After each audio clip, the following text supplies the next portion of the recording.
I've been a digital nomad for over 3 years now, working remotely and traveling in 34 countries to be exact. And today I thought it'd be a good opportunity to talk to you about the different pros and cons that come along with the digital nomad lifestyle that you may not have considered before. If you're new here and this is the first time you're seeing my face, welcome, I'm Amy, I'm 29 years old and I'm originally from Toronto, Canada, and I've been working remotely as a digital nomad since the end of 2021. When I'm not traveling, I'm mostly based in the UK where my boyfriend is from, but more specifically Wales because that's where he's studying. You might have seen some of the videos here on YouTube where people ask what digital nomads do for a living. I know I've seen so many of them and I definitely find them interesting, and it's intriguing to find out what people are doing for work and how they can live this type of lifestyle. I've talked about my journey a little bit on this channel, but to give you an idea of how I got here, I essentially started out doing copywriting freelance in 2020 when I was at a 9-to-5 job I hated. Then I did that for a little bit, for a few years while I was working and traveling, and eventually when AI kind of took over copywriting positions, I had started doing TikTok at the same time and I slid into content creation, and now that's what I do full time. I'm currently working on building up this YouTube channel alongside my Instagram and TikTok because YouTube is the only platform that will actually pay Canadian creators for their views. So thank you so much for watching, and if you aren't subscribed already, please subscribe because I post travel videos every single week and I reply to all your comments, so if you have any questions, I'm always here to help. Anyway, enough about me, let's get into the pros and cons. Obviously, one of the main pros is that you have so much freedom when you're a digital nomad. You can pretty much choose wherever you want to live, which is incredible, especially as someone who hates winter and wants to live in a warm climate year-round and wants to chase summer. Not really doing that when I'm in the UK, however, it does allow me the flexibility in my relationship that would otherwise be long distance to come stay in the UK when I want, work from here, and then go travel and work from other countries. As a digital nomad, you're really not tied down anywhere and you have the freedom to choose where you want to live, and if you like a place you can stay longer, and if you don't really like a place you can leave. So that's one thing I really love about it. One of the main questions I get from people all the time is how can you afford to travel constantly? How can you afford this lifestyle? And quite frankly, it is a lot cheaper than my lifestyle was in Canada, and that was me trying to do it on a heavy budget. So just to give you an idea, the cost of living in certain parts of the world are going to be a lot less than they would be in your home country, for example. So if you're going to go from Canada to Southeast Asia, you're going to save a lot of money on your living expenses. Aside from choosing destinations that would be cheaper or more affordable for you, you can also save money by staying in hostels, doing house sitting, and just saving on accommodation in general, which is something that I do. So that's a sacrifice I make to live a certain way and be able to travel more, and I wouldn't have it any other way. So as a digital nomad, you also are able to travel in a slower fashion. You're able to stay in one place for a few months instead of just taking your 2-week vacation or saving up money and then traveling for a month and then having to go home. You have that ability. You can actually experience a place, get to know the locals, get to know some hidden gems, and really feel like you know where you're staying for those few months. I love that you can just stay for a few months at a time depending on the visa situation, which I'll get into later, because you're able to see a place from a different perspective, and it's not really like you're just a regular tourist. You can actually become part of the community. Alongside the point of slow travel is off-season travel or off-peak travel, which is something I do a lot as a digital nomad. So because I don't have to be at a 9-to-5, I don't have to be somewhere throughout the year, and I don't have to base my vacations off a certain schedule, I can travel when things are cheaper, which is great, and I save a lot of money doing that as well. So you can visit destinations not only when they're cheaper, but when it is going to be less crowded and maybe even a better temperature, because sometimes if people want to go to Europe in the summer, it's hot, but it's almost too hot, so it's actually better to go on the shoulder seasons, which is on either side of the peak season. So if you're going to go to Spain for summer, it would be so busy, so hot, and instead you could go in September or October where it's still warm but it's far less crowded. Another thing I've noticed and like about the digital nomad lifestyle is that you have a certain mentality that you don't usually have if you're home, or you wouldn't have had unless you live this type of lifestyle. I'm always in the mentality of like, I don't know how long I'm going to be in this country for or this city for, so I want to make the most of it. And the same goes when I'm at home. So when I go home, I want to explore my backyard. I want to actually see new things and experience things a little bit differently than most people would if they were just at home. And I like that because you can never really get bored. You're always looking for new things to do and see, and you never know what you're going to come across. Another big pro is time management. Depending on the type of work you're doing remotely, you have a lot of time on your hands outside of work, a lot more than you usually would, especially if you're doing freelance work and you can manage your own time. You also have the ability to wake up late or start work late or work from your pajamas, work from bed. I love all that. You can also work from a cafe, a co-living space, the beach. The options are pretty much endless, and I love that you can kind of figure out when you want to work instead of being locked down to a certain time. Of course, if you have a remote job where you have to work certain hours, this is a little bit different, but you still have the flexibility to work from a different environment instead of being in an office every single day, which I despise. I used to love going to the gym when I was home. I actually worked at 2 different gyms for a few years, so I like being active and staying fit. But when I'm traveling, I'm actually not usually going to the gym. Sometimes I will, and I will get a membership if I'm staying somewhere for a few months. But otherwise, I find I don't even need to think about it, and that's what I really like. I can stay healthy by just walking everywhere and seeing new things. Honestly, I do so much walking when I'm in a new country, especially with my backpacks on. That is a workout in itself. But basically, I have never been healthier than I am when I'm traveling, and it actually happens kind of accidentally just from all the walking and moving around and doing things. So I love that. And when it comes to food, I generally will cook for myself. I will eat food, obviously, in a new country at restaurants and try the local dishes when I can, but I like to maintain the same sort of diet I normally would most of the time. So I will still treat myself, but I like to kind of have the same diet I would at home, so it doesn't really affect how I'm eating. And on the mental health side of things, I have a lot more time to read, to go to the beach, to do the things I really love, to de-stress and just live a less stressed life than I would at home. And I feel like overall that has been a huge plus for me. When you take on the digital nomad lifestyle, you also get to toss out all of your bills that you would have at home.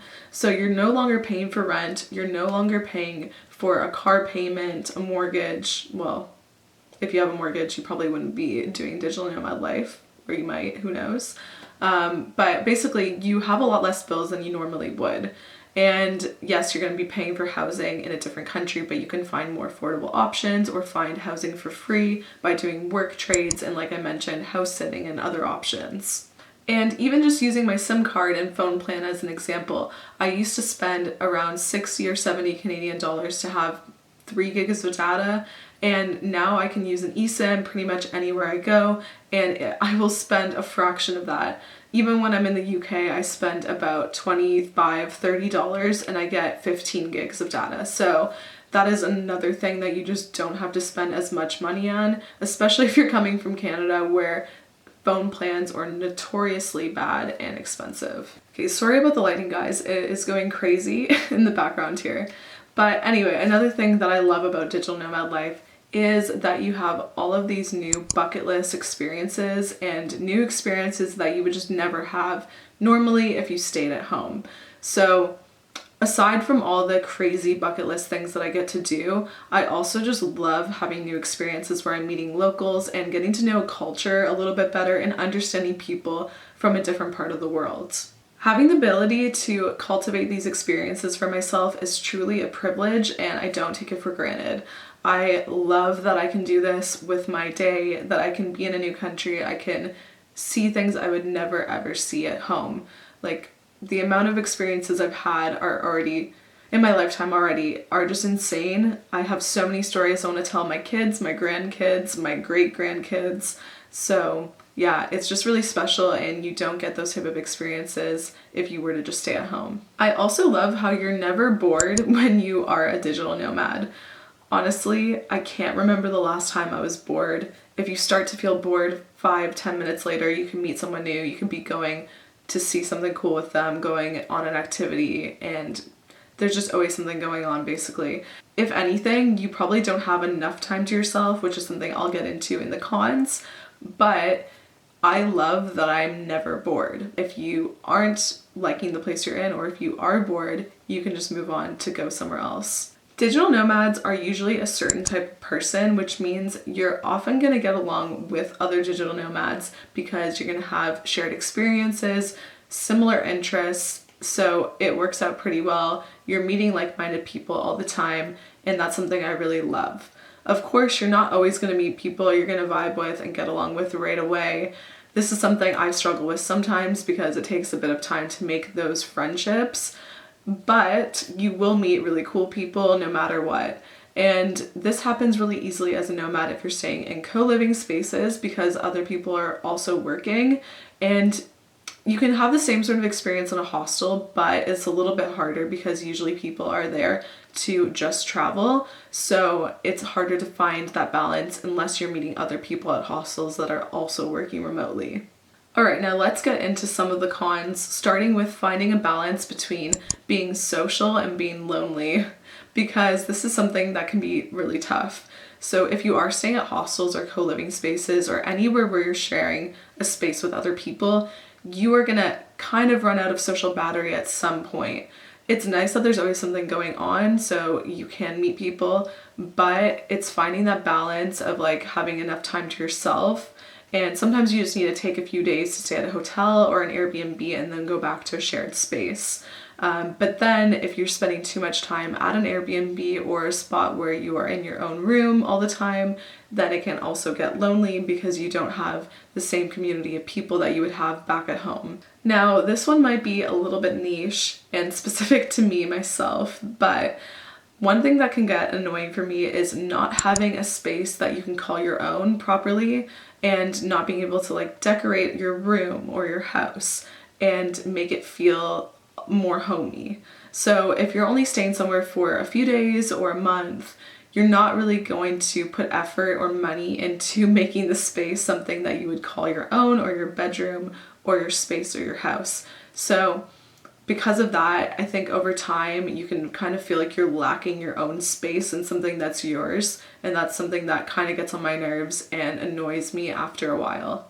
Now, getting into visas can limit the time that you can spend in a country, and if you love this place, then sometimes it's really tough to have to leave just because your visa is ending. Of course, you can do things to extend it, but that costs money, it takes a lot of time, documents, and you might not always want to go through that process. So sometimes you have to say bye to new friends, you have to leave, and that can be really tough.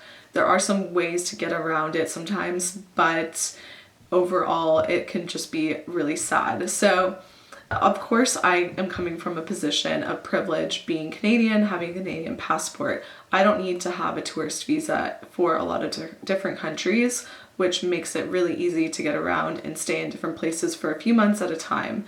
However, I'm currently also working on getting an EU passport, which would be great because it would allow me to work and travel and stay in the EU and not have to worry about packing up and moving every few months. After a few months of living in a hostel or co-living space, I start to seek some normalcy and want to find a place to live that's a little bit more permanent. That's if I know I'm going to be staying somewhere for at least a month or more. So for example, when I was in Cape Town, I stayed there for a total of 6 months, 3 months, then I left, did a visa run and came back for another 3 months. And for 4 of those months, I was staying in hostels. And it took me that long to find a place, a shared house where I could live with some housemates for just 2 of the months that I was there. Of course, then there's the issue of finding internet or strong internet, good internet, which can be really tough to do depending on the country you're in. So hostels don't usually have the best Wi-Fi. Hotels don't always either. And I've spent so much time working from cafes, you have no idea. I've probably worked at like thousands of cafes by now. But again, they don't always have the best speed. So if you're trying to download videos or upload things, it can take a lot of time. And that's something to consider. Also, if you have to take work calls, you're probably going to have to go to a co-working place where you can book out rooms for these calls, because otherwise it's going to be way too loud wherever you're taking them. unless you have like a private room or you're staying somewhere with a very private space. When it comes to medical emergencies or having insurance, this is another con because you are going to be paying for travel and medical insurance throughout the year, which, as someone who never had to pay for healthcare and came from Canada where healthcare is free, it is a bit of a pain to have to pay monthly for insurance. And when you do have something happen and you have to go to the hospital, it is such a pain. I've had to go a few times in different countries, and honestly, it can just take a lot of energy out of you, especially when you're not feeling good and you have to navigate different languages and Google Translate and all of that just to get some medical attention. Also, on top of that, if you do have an insurance plan, which you would need to go to the hospital, you will have to pay a deductible usually on top of what you have to pay or what you would get back from the hospital. So I've had to pay out of pocket for a few instances where I've been in the hospital, and it's just not very fun. Moving on to travel days, anyone who knows me well will know how much I hate a long travel day, especially in the UK, but I won't even get into that because I could ramble about it for like hours on end. But essentially, you can spend hours getting to a destination and it just feels like a waste of time a lot of the time, especially if you have to work and you have to plan it around your work schedule. So travel days can be tough. You have to kind of plan it around what you have going on with work. If you have a 9 to 5 that's remote, you can only really travel on weekends, which are busier and more expensive. So there are a few things that you have to keep in mind if you are going to be doing a travel day. Another con is that you're not going to love every place that you end up in. And it's a little bit different when you're working somewhere. So while you could be enjoying it as a tourist, you might not really love working from there. And if you've already committed to booking an Airbnb or a co-living space for a month or 2 months, you kind of have to ride that out and wait until you can leave again. And yes, it's not that long of a time, but if you don't really like where you're working from or you don't feel safe and you don't enjoy it, then it can be a bit of a downside. Another thing I miss when I am traveling a lot and working remotely is a routine. I'm not really someone that has a typical routine normally, but when you have no routine for years, you don't really know how to go about your day when there is no proper routine and you're moving around from place to place. It's pretty much impossible to have a proper routine when you're moving around that quickly, and anyone who tells you it is possible is definitely lying to you. Feeling like you need to see everything when you're traveling can also be a bit of a downside because you don't always allow yourself that time to have a lazy day in or just a movie night or just hanging out and doing nothing basically, because when you're in a new place you want to make the most of it and you don't know how long you're going to be there for. So while that can be a pro, it can also be a con because you always need a day to just chill and do nothing. But if you're at a hostel or a co-living space or moving around, you can't really do that, and you always end up feeling a little bit guilty if you are doing that. Then we have the issue of an inconsistent or lower income if you are doing freelance work like myself. So I still have to deal with an inconsistent income every single month. Some months I make great money, some months I barely make any money. So trying to budget for the months ahead is really difficult to do, pretty much impossible to do, because you have no idea how much you're going to be earning. So that is something that has caused a little bit of stress in the past few years. It's probably been the biggest stress point as I've been trying to grow my business, but the rest of it is very stress-free. So this is a negative that comes from all the positives, but it is something that has taken a little bit of a toll over time.